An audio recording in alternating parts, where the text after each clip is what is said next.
ঠান্ডার সময় পিন্ডালের তলাতে লোকজন খুব কম, রাস্তা পথে দোকানে লোকজনের সংখ্যা বেশি। আমি ওই সমস্ত ভাইরাকে বলবো, যারা এত ঠান্ডার সমাজে নরম গরম বিছানাকে ত্যাগ করে কিছু শুনবো, জানবো, মানবো বলে বাড়ি থেকে এসেছে, আর আসল জায়গাতে যদি আপনারা আসতে না পারেন, এদিক ওদিকে সময়টা কাটিয়ে চলে যান, তাহলে যা আমার শেখে মোহতারাম এখনই বললেন এই মজলিসের ফজিলত, এই ফজিলত থেকে আপনারা মাহরুম থেকে দিবেন। আমি মোটামুটি 150 কিলোমিটার দূর থেকে আপনাদের কাছে এসেছি, এলাকাতে মতো। আপনারাও কেউ 5 কিলো, কেউ 2 কিলো, কেউ 10 কিলো, কেউ 15 কিলোমিটার দূর থেকে এসেছে কিছু শুনবো বলে। আর এখানে না আসেন তাহলে এটা আফসোসের কথা। যে যেখানে আছেন ভাই, আল্লাহর রাস্তায় আসেন মজলিসে, আপনারা সময়টাকে দুদিকে না কাটিয়ে মজলিসে চলে এসেছেন। ইন্নাল হামদালিল্লাহ নাহমাদুহু ওয়া নাস্তাঈনুহু ওয়া নাস্তাগফিরুহু ওয়া নাউযু বিল্লাহি মিন শুরুরি আনফুসিনা ওয়া মিন সাইয়্যাতি আমালিনা। মান ইয়াহদিহিল্লাহু ফালা মুযিল্লা লাহু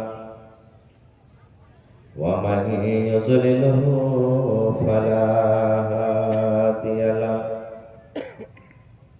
ওয়া আশহাদু আল লা ইলাহা ইল্লাল্লাহু ওয়াহদাহু লা শারীকা লাহু ওয়া আশহাদু আন্না মুহাম্মাদান আবদুহু ওয়া রাসূলুহু। আম্মা বা'দ,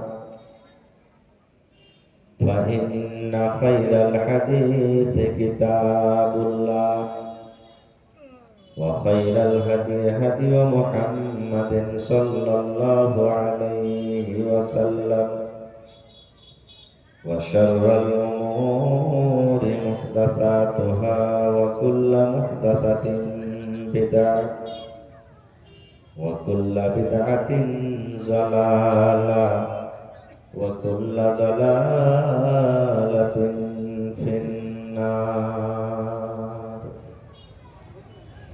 أعوذ بالله من الشيطان الرجيم. بسم الله الرحمن الرحيم. وإذا بشر أحدهم بالأنثى ظل وجهه مسودا وهو كظيم. وقال النبي صلى الله عليه وسلم الدنيا كلها متاع وخير متاع الدنيا المرأة الصالحة. মাটির বাড়ি মাটির ঘর, মাটির হবে বিছানা, এসেছো একা যাবে একা, সঙ্গে কেহ যাবে না। মাটির বাড়ি মাটির ঘর, মাটির হবে বিছানা, এসেছো একা যাবে একা, সঙ্গে কেহ যাবে না। কিন্তু সেদিনটা পড়িবে কবর মাঝে শুইতে, জোগাড় কিছু করছ বন্ধু তার মাঝে বিছাইতে।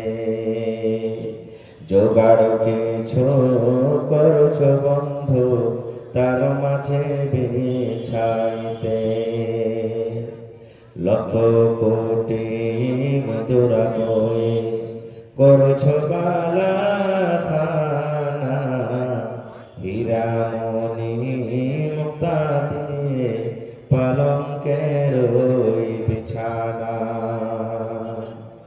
এমন জায়গা যাইতে হবে এমন জায়গা যাইতে হবে যে ঘরে নাই সাথী এমন ঘরে রইতে হবে যে ঘরে নাই বাতি এমন ঘরে রইতে হবে যে ঘরে নাই বাতি দাদা গেছেন বাবা গেছেন কেউ তো ফিরে এলেন না এমনি ভাবে যাইতে হবে তোরা কেন বুঝিস না এমনি ভাবে যাইতে হবে তোরা কেন বুঝিস না সাধের ছেলে চলে যাবে আর তোরা পা ডাকবে না পরনের বেবি চলে যাবে আর তো ঘরে ফিরবে না পরনের বেবি চলে যাবে আর তো ঘরে ফিরবে না নারে তাকবীর আজকে জলসা যোগ্যতম শ্রদ্ধেয় সভাপতি সাহেব উপস্থিত উলামায়ে কেরাম সামনে বসে থাকা ইসলাম দরদি দিন দরদি ভাই বাবাজিরা পর্দানশীল মায়েরা খেলা সমস্ত তারিফ ও গুণগান সে মহান আল্লাহ তাবারক ওয়া তাআলার জন্য যে মহান আল্লাহ তাবারক ওয়া তাআলা আজকে আমাদেরকে নরম গরম বিছানাকে ত্যাগ করে এই পিন্ডালের তলাতে বসে কিছু বলার ও শোনার তৌফিক দিয়েছে তাই আমরা আল্লাহ তাবারক ওয়া তাআলার প্রশংসা করি অন্তর থেকে মহব্বতের সাথে সকলেই পড়েন আলহামদুলিল্লাহ একটু জোর করে আল্লাহর তারিফ করেন ভাই আলহামদুলিল্লাহ তারপর আমাদের শেষ নবী হযরত মুহাম্মদুর রাসূলুল্লাহ পড়েন সাল্লাল্লাহু আলাইহি ওয়াসাল্লামের উপর অগণন দারুদ শরীফ শান্তির ধারা বর্ষিত হোক আমিন আল্লাহুম্মা সাল্লি আলাইহি আল্লাহুম্মা বারিক আলাইহি ভাই মুসলমান আমি বিহারের মানুষ আমার আপনার ভাষাতে হয়তো কিছু পার্থক্য হবে তবে আমি চেষ্টা করব এবং আল্লাহর কাছে দোয়া করি হে রব্বুল আলামিন আমি যা কিছু বলবো যেন সহিহ হাদিস এবং কোরআন থেকে বলতে পারি এবং আমি আপনাদেরকে বুঝাতে পারি আপনারা যেন বুঝতে পারে এবং সাথে সাথে যেন আমরা আমল করতে পারি তার জন্য আল্লাহ আমাদেরকে তৌফিক দেন কোন আল্লাহ আমিন ভাই আমার সময় 10টা পর্যন্ত আমি দুটা পয়েন্টে কথা রাখবো আপনাদের সামনে আমি প্রথমে কিছু আপনাদেরকে দেব আর দ্বিতীয় নম্বরে আপনাদের কাছ থেকে শেষের দিকে কিছু নেব এবং মাঝে মাঝে আমি আপনাদেরকে কিছু প্রশ্ন করব যার উত্তর আপনাদেরকে দিতে হবে বর্তমান জামানা যে সময় যে টাইম এখন চলছে আপনাদের এলাকাতে বা মনে করেন যে মোটামুটি পৃথিবীতে সব থেকে সস্তা যার কোনো মূল্য নেই যার কোনো দাম নেই আল্লাহ এবং আল্লাহ রাসূল দিয়েছেন ফজিলত দিয়েছেন মর্তবা দিয়েছেন কিন্তু আমরা বলছি যে কোনো মান নাই কোনো সম্মান নাই একবারে সব থেকে অবহেলা করছি আমরা তাকে সেই জিনিসটা কি আপনারা বলতে পারবেন এটা পানির বোতল নাকি কথা বলেন নাকি ভাই হ্যাঁ কথা বলবেন একটু আমার সাথে এটা পানির বোতল এর দাম 10 টাকা টাকা না দিলে দিবে না ফ্রিতে দিবে কি দিবে না একটা সালহাই, যাকে মাচিস বলি আর সালহাই বলি আমরা, আপনারা কি বলেন? সালহাই নাকি?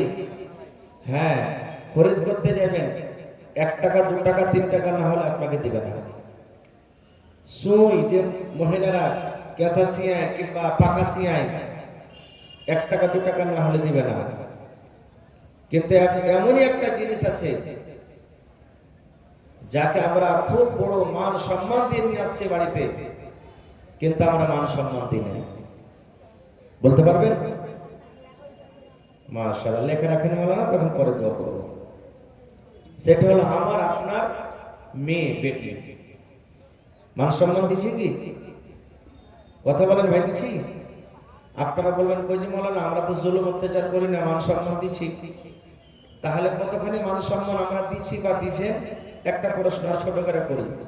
যখন আপনাদের এলাকাতে ছেলে মেয়ের বিবাহ হয়, টাকা পয়সা গাড়ি ঘোড়া এই সমস্ত জিনিস লেওয়া দেওয়া হয়, বলেন হয় নাকি?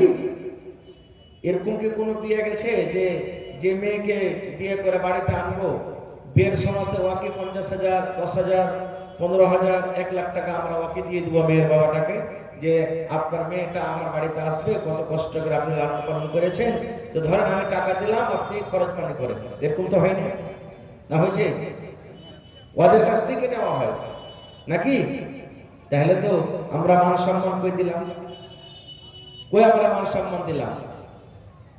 আজকে বর্তমান জামানাতে যদি শুধু কোনো বাড়িতে খবরটা বাপ পেলে বেটা হয়ে গেছে, মনে করবে যাক 3 লাখ টাকার টিকিট বেঁচে গেছে, কাজ হয়ে গেছে, আর কোনো চিন্তা নেই। আর যদি মেয়ে হয় তাহলে মন খারাপ, আফসোস করে বলবে আল্লাহ কত ছেলের আশা করেছিলাম, কিন্তু আল্লাহ তুমি বেটি দিলে, কেন বেটা হলো না? আল্লাহ বেটা হতে গেলে এখানে ফোন, ওখানে ফোন, 10 বন্ধুকে ফোন, আর আপনার রাসাখা মার্কেট না, 5 কেজি 10 কেজি মিষ্টি নিয়েছে, প্রতিবেশীকে খিলিয়ে দিবে। বেটি যদি হয়, মিষ্টি খিলা তোলার কথা, ফোন ওখানে ভালো করে কবি করবে, 1-1টা 2টা পর্যন্ত চলবে ভালো। আর যেমনই 2 এর উপর হয়ে গেল, 3 4 5 যখন শুরু হয়ে গেল, স্ত্রীর সাথে কথা বলবে না, যেমন থেকে আসবে গাল দিবে, ঘুচা মেরা মেরা কথা বলবে, ননদা ঘুচা মারবে, জায়গাটাকে ঘুচা মারবে, শাশুড়ি ঘুচা মারবে, পড়োশিতে ঘুচা মারবে, এলিসি লাগানি বেটি বিয়ানি, তোর পেট থেকে বেটা হবে রে, জীবনে তুই দেখতে পাবি না, কালো নেই কাল ঠিক না, হ্যাঁ তুই জীবনে বেটার মুখ দেখতে পাবি না। কত রকম ঘুচা মেরে মেরা কথা বলে। না হলে জিজ্ঞাসা করেন ওই মাকে, যার বলে এখনো 4জন 5জন মেয়ে আছে, বেটা হয় না, কত কষ্ট তার, কত বিপদ। এবং এর উল্টা নিয়ে এলেন, যদি কোনো ভাই এমন আছেন দুনিয়াতে যে 7জন 8জন তার শুধু ছেলেই হয়েছে, বেটা হয়েছে, বেটি হয়নি, তাকে আমরা কি বলবো? শালা 8 করবে, বেটিকে সাথে ছেলিস না, অধিকম হয়েছে না, হয় না? ভাই মুসলমান, আজ থেকে 1400 1450 বছর আগেকার ঘটনা বলছি। আমার শেখে মোহতারামেরা বসে আছেন, জিজ্ঞাসা করবেন যদি আমি মিথ্যা বলি তো। মক্কা নগরে যে জায়গাতে আমার আপনার নবী মুহাম্মদ সাল্লাল্লাহু আলাইহি সাল্লাম জন্ম নিয়েছেন, সেই মক্কা নগরে যখন আমার আপনার নবী হননি, তার আগেকার কথা, ওকে জামানায়ে জাহেলিয়াত বলা হয়েছে। ওই টাইমের সময়তে মানুষরা কি করত জানেন? মেয়েদের মান সম্মান করত না। কেমন করে মান সম্মান করত না? সুবহানাল্লাহ। আল্লাহ তাআলা কোরআনে বলছেন ওদের ব্যাপারে, وَإِذَا بُشِّرَ أَحَدُهُم بِالْأُنثَىٰ ظَلَّ وَجْهُهُ مُسْوَدًّا وَهُوَ كَظِيمٌ। ওই মক্কা নগরে মক্কার মানুষেরা, মক্কার লোকেরা নিজের মেয়ের সাথে যা কিছু ব্যবহার করত, আল্লাহ রাব্বুল আমিন তাদের কথাটা কোরআনে দিয়ে দিয়েছেন কি তারা করত। ওই মক্কা নগরে কোন বাপ কোন বাড়িতে যখন তার ছেলে না হয়ে মেয়ের যখন খবর পেত, ওই বাবার কানে যখন খবর আসতো, এই আব্দুর রহমান, আব্দুল জব্বার, আব্দুল সাত্তার, তোমার বাড়িতে মেয়ে জন্মগ্রহণ হয়েছে, তোমার বাড়িতে বেটি জন্ম নিয়েছে, ওরে আল্লাহ, ওই বাবার মন খারাপ হয়ে যেত। যেত, লজ্জার কারণে গ্রামে হাঁটতে পারত না। আফসোস করে বলতো রব্বুল